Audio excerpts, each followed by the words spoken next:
Thank you. Thank you very much, ladies and gentlemen. Now, I'm sure that many of you will be attending later this week the 50th anniversary performance of the Pirates of Penzance.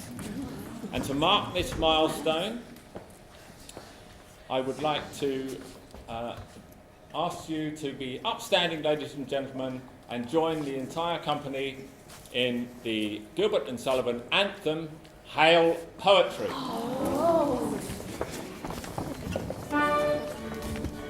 Although a darker race sometimes involves the crime of stealing, we'd rather think that we're not altogether void of feeling. Although we live by strife, we're always sorry to begin it.